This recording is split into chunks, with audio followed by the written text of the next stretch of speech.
Ontem o Senado aprovou, em primeiro turno, a proposta de emenda à Constituição que determina a renegociação das dívidas municipais.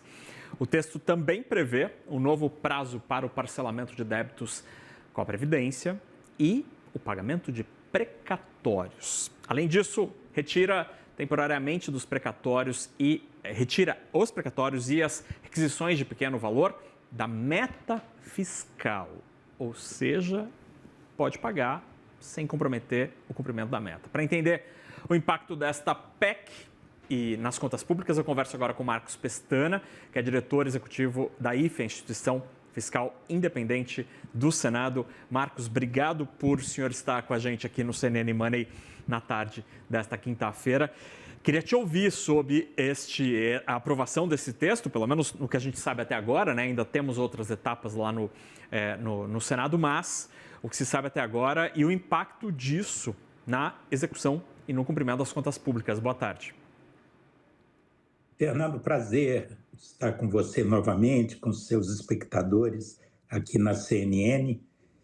Fernando, o Brasil tem um grande problema, que é o desequilíbrio fiscal. O desequilíbrio fiscal tem múltiplas consequências para a sociedade e para a economia brasileira.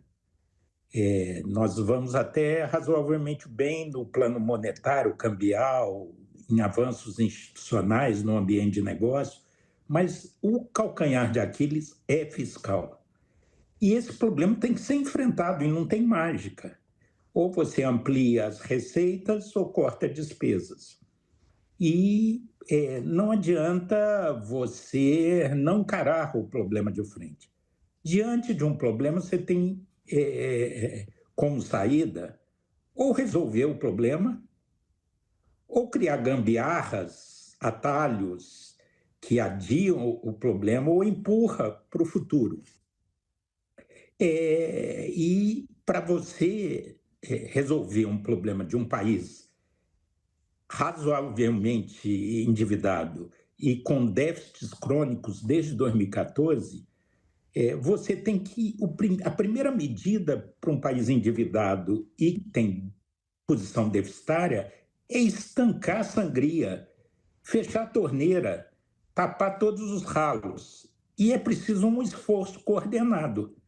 Mas o que a gente enxerga é uma certa desconexão da política econômica, contradições entre a política monetária contracionista com a política fiscal expansionista, e isso diz respeito à postura do executivo e das decisões do legislativo.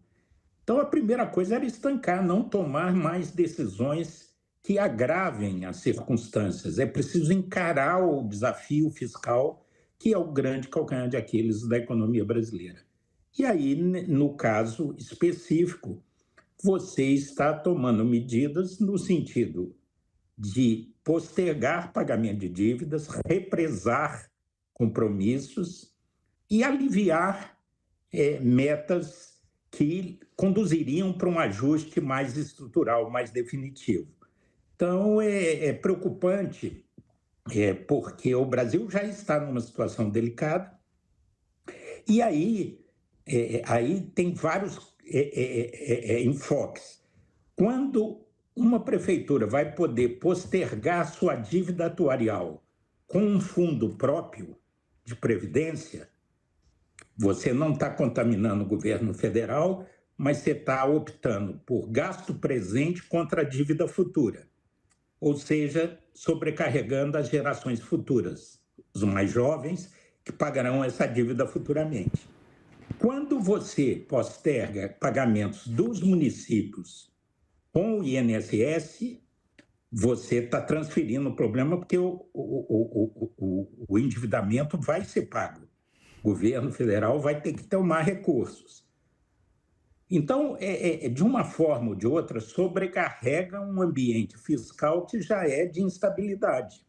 E no caso da meta, é preciso dizer claramente, é preciso recuperar o valor das palavras e o sentido das coisas. Quando há um déficit real e um déficit institucional, legal. O déficit real Despesa é despesa, excepcionalizada ou não. Despesa vai ser paga, a não ser que seja postergada. Quando a despesa é paga, ela sobrecarrega, num país deficitário, sobrecarrega a dívida, o crescimento da dívida. Então, o déficit real, a vida, não permite postergações, não tem banda de tolerância, não tem nenhum tipo de exclusão de contabilização. A vida é a vida. Então, esses dispêndios com precatórios ocorrerão, são decisões judiciais. Agora, do ponto de vista do déficit legal e institucional para atender as metas fiscais exigidas pelo arcabouço fiscal, você afrouxa a contabilização, permitindo um respiro para cumprimento de metas. Mas eu volto a dizer, não alivia o mundo real, crescimento da dívida. Então, não adianta a gente... Senão é um auto-engano. Sim. E, na verdade, você enrijecer as metas, colocar o país nos trilhos do estancamento da dívida, da recuperação da capacidade de investimento, de evitar o estrangulamento da máquina pública, das políticas públicas, você ter metas rígidas ajuda que as decisões se direcionem para resolver o problema e não para criar gambiarras ou atalhos e nem para postergar soluções. Pestana, o senhor usou esse termo gambiarra 2 vezes. Eu queria ouvi-lo sobre isso, porque como a tua explicação é absolutamente cristalina sobre isso, né? São compromissos que precisam ser pagos, né? Houve uma decisão ali, alguém vai receber ou alguém vai pagar esta conta, ou seja, não se ataca de fato aquele gasto, aquela despesa, mas o que se discute agora no legislativo, por que pode ser considerado uma gambiarra do ponto de vista fiscal? Não, é o que eu procurei expressar, quer dizer, você tem uma meta. Meta é meta. Esse ano seria déficit zero. Ano que vem, 0,25 do PIB. Isso numa trajetória de atingir o objetivo estratégico que a instituição fiscal independente estima que nós precisaríamos de um superávit primário de 2 pontos percentuais do PIB para estancar o crescimento da dívida. Como você vai criando regras, excepcionalizando, evitando essa escala progressiva, que não vai ser do dia para a noite que a gente vai produzir um superávit de 2% do PIB, já que nós vamos fechar esse ano com 0,6 negativo no vermelho, atingir 2% no azul, então é um ajuste muito rigoroso para ser feito, já foi feito no passado, durante o Plano Real, mas mesmo o importante, Fernando, na política econômica é o filme, não é a foto, é a tendência, é a curva. Então, se você veja, por exemplo, um país igual a Grécia. A Grécia teve aquela crise aguda anos atrás. Só que eles fizeram um programa, saíram de uma dívida de 220% PIB, atualmente está em 160%, com um programa fiscal de longo prazo crível, com credibilidade. O primeiro-ministro foi reeleito em função disso e a Grécia ganhou grau de investimento. Então, porque o filme é favorável. O nosso filme é desfavorável. O presente já não é confortável, mas o futuro é pior ainda, se a gente não corrigir o rumo. Então, é claro que o governante, você tem uma legislação, tem um arcabouço fiscal e tem metas fixadas pelas leis de diretrizes orçamentárias. Você afrouxar, o fato de tirar uma despesa, excepcionalizar legalmente para a aferição da meta, é o que eu disse, não vai aliviar o efeito efetivo. Então, o Brasil precisa demonstrar Porque na economia você tem impactos reais, que são os números frios, as consequências objetivas de um fato ou outro, e você tem as consequências subjetivas, psicológicas. A economia de mercado depende de previsibilidade, credibilidade, horizonte de médio e longo prazo. O Brasil precisa demonstrar, se ele quiser ter um crescimento sustentado, o Brasil precisaria, para tirar o atraso acumulado nos últimos 45 anos, que nós comemos poeira, por exemplo, da Coreia do Sul, o Brasil precisaria crescer 4,5%. E era possível, seria possível, se a gente tivesse uma saúde fiscal bastante sólida e recuperasse a capacidade de investimento. A taxa de investimento está muito baixa. Então, não adianta ficar... Mas, para isso, é preciso diagnóstico correto, convicção e maioria. Sim. Agora, Pestana, o senhor explica de maneira muito clara como a potência ou o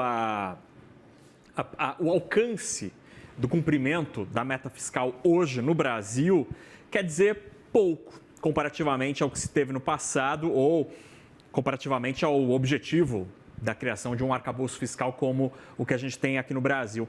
Diante desta fragilidade ou dessa coisa meta-oca, opaca que a gente tem hoje no Brasil, será que não seria o caso de, eventualmente, termos um outro tipo de meta? Por exemplo, a meta da dívida, o ponto que o senhor citou várias vezes, seria muito mais eficiente do ponto de vista do controle fiscal?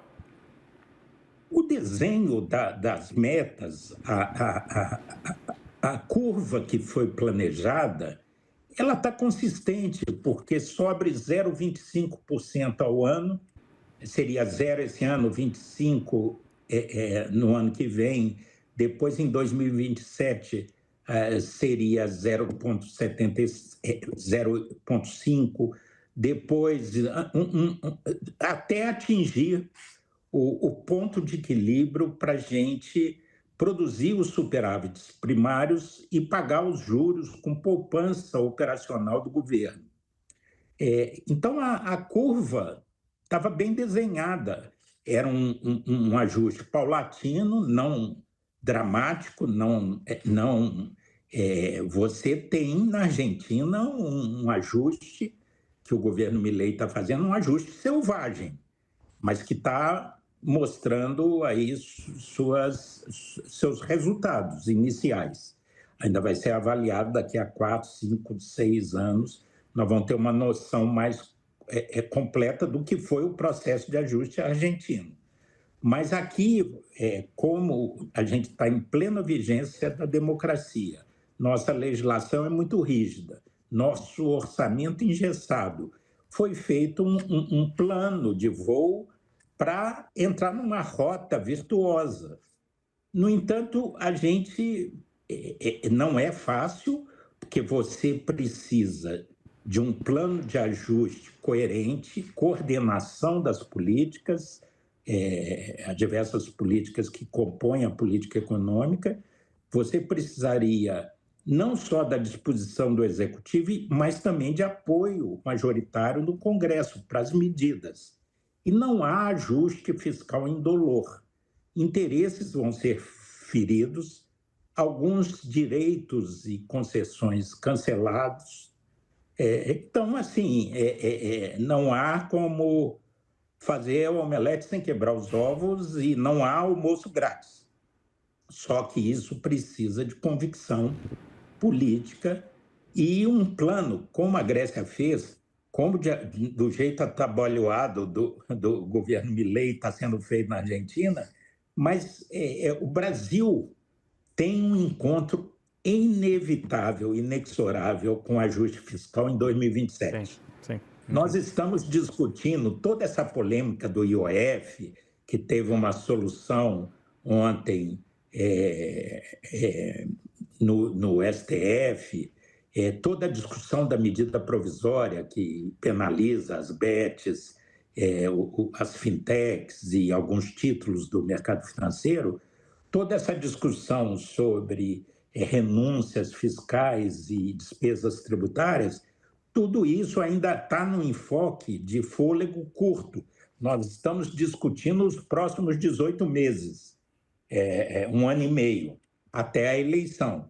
Mas em 2027, e não é a instituição fiscal independente apenas que projeta, isso está presente nos próprios números do governo, presentes no projeto de lei de diretriz orçamentária para 26, que está sob discussão no Congresso Nacional. E lá está dito, com todas as letras, nos anexos fiscais, que em 27 as discricionárias vão ser negativas.